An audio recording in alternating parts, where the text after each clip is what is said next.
Nekat beraksi tengah keramaian penumpang, 3 komplotan pencopet dibekuk petugas Transjakarta dan aparat TNI. Para pelaku tertangkap basah mencopot ponsel milik seorang jemaat gereja saat pulang usai mengikuti ibadat Natal Tiberias di Stadion Gelora Bung Karno. Petugas menangkap 1 dari 3 pencopet yang beraksi di tengah kepadatan penumpang bus Transjakarta jurusan Blok M Harmoni. 2 pelaku lainnya juga berhasil diamankan petugas di dalam bus yang sama. Aksi pencopetan ini terjadi di halte bus Transjakarta dekat pintu 6 GBK Jalan Jenderal Sudirman, Jakarta Pusat. Pelaku tertangkap basah oleh penumpang lain saat tengah mencopot ponsel milik seorang jemaat gereja berinisial E saat akan kembali pulang usai mengikuti ibadat Natal Tiberias di Stadion Gelora Bung Karno. Polisi menyatakan ketiga pelaku yakni S, MJ, dan A merupakan komplotan spesialis copet yang biasa beraksi di bus Transjakarta. Sasarannya adalah penumpang yang lengah saat menyimpan barang berharga baik di saku celana maupun di dalam tas. Akibat perbuatannya, para pelaku diancam 5 tahun penjara. Masing punya peran dan cara tersendiri yang itu sudah sangat rapi permainannya. Yang satu melakukan pencurian barang bukti handphone dari korban. Saat yang bersamaan juga langsung berpindah tangan ke belakang, menyebar ke kanan, ke kiri, dan seterusnya. Sehingga pada saat dilakukan penangkapan, kita bisa mengungkap sekian banyak pelaku karena memang rangkaiannya berpindah tangan dengan cepat. Viral di media sosial pemirsa aksi nekat pelaku pencurian sepeda motor di tengah keramaian di Kabupaten Tuban, Jawa Timur. Aksi pelaku terekam jelas kamera CCTV dan membuat warga geleng-geleng kepala.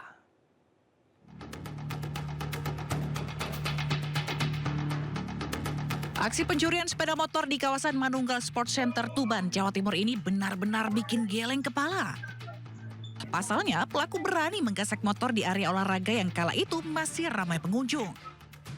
Dalam rekaman kamera pengawas, terlihat jelas seorang pria berjalan santai memasuki area lapangan futsal.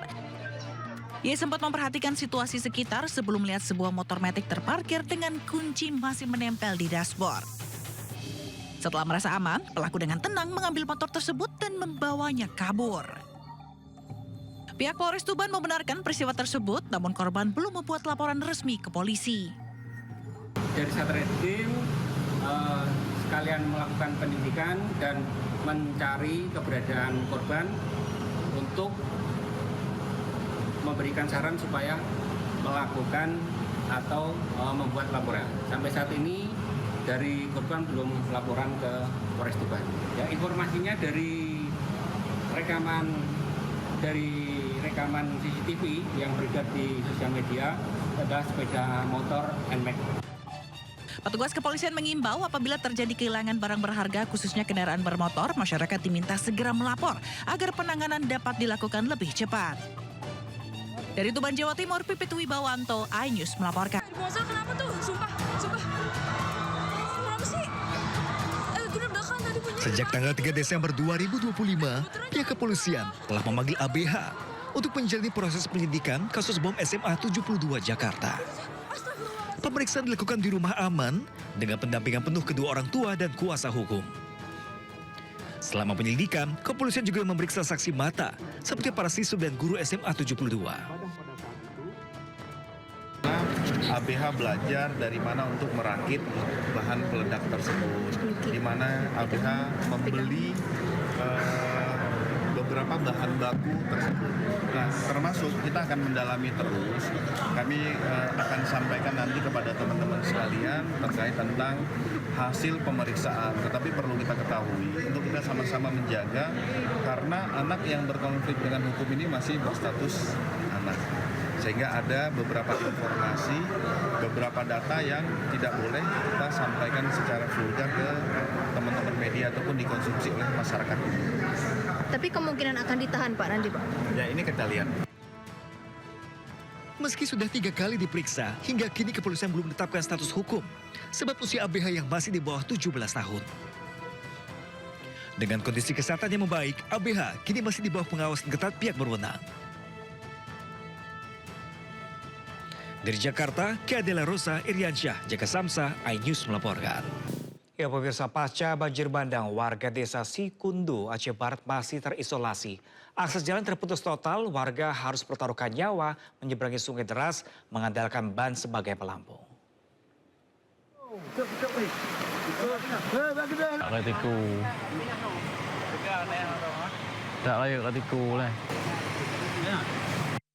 Banjir bandang bukan hanya merusak jalan tetapi juga memisahkan warga desa Sikundo, Aceh Barat dari aktivitas sehari-hari. Untuk luar desa, mereka harus menyeberangi sungai menggunakan ban dalam mobil. Sebagian warga terpaksa memilih jalur hutan yang sangat berbahaya. Arus deras, tebing terjal dan pekatnya lumpur tak pernah menyurutkan langkah karena di seberang sungai ada makanan, obat, dan harapan untuk bertahan hidup. Meski bantuan logistik pasca banjir sudah disalurkan, pemulihan akses jalan menjadi kunci utama agar kehidupan warga kembali normal usai dilanda bencana banjir. Dan fokus kita hari ini sedang menurunkan alat berat ke sana, menerobos jalan. Targetnya dalam seminggu ke depan itu bisa tembus, tapi harus kita pindahkan aliran sungai, ada 3 titik. Begitu alat sudah di sungai sekarang, air meluap lagi. Warga berharap proses perbaikan berjalan cepat karena kondisi terisolir tidak hanya menghambat aktivitas ekonomi, tetapi juga membuat pelayanan kesehatan dan pendidikan terganggu. Dari Kabupaten Aceh Barat, Aceh, Afsah, iNews melaporkan. Pasca banjir bandang dan longsor yang meluluh lantakan Kabupaten Pidi Jaya Aceh, 4 ekor gajah jinak dikerahkan untuk bantu mencari korban. Gajah digunakan karena lokasi belum terjangkau alat berat.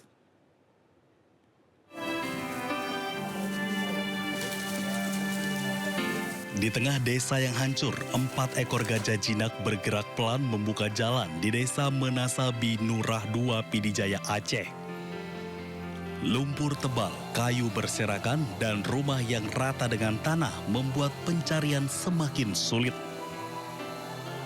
Setiap gerakan hewan jumbo ini membuka jalan baru. Belalai mereka menggeser kayu yang menutup jalan, sementara pawang memandu perlahan agar gajah tidak menginjak puing yang di bawahnya dicurigai ada korban. Selain itu, gajah-gajah ini juga dikerahkan untuk membersihkan puing yang masih menutup jalan. Rencananya, 4 ekor gajah jinak dari Balai Konservasi Sumber Daya Alam ini akan dikerahkan selama 6 hari ke depan. Dari Pidi Jaya Aceh, Jamal Pangwa, iNews melaporkan. Sidang lanjutan sengketa informasi publik ijazah Jokowi kembali digelar di Komisi Informasi Pusat. Pemohon Bonatua Silalahi menilai hasil uji konsekuensi menunjukkan bahwa dokumen tersebut bersifat terbuka bagi publik.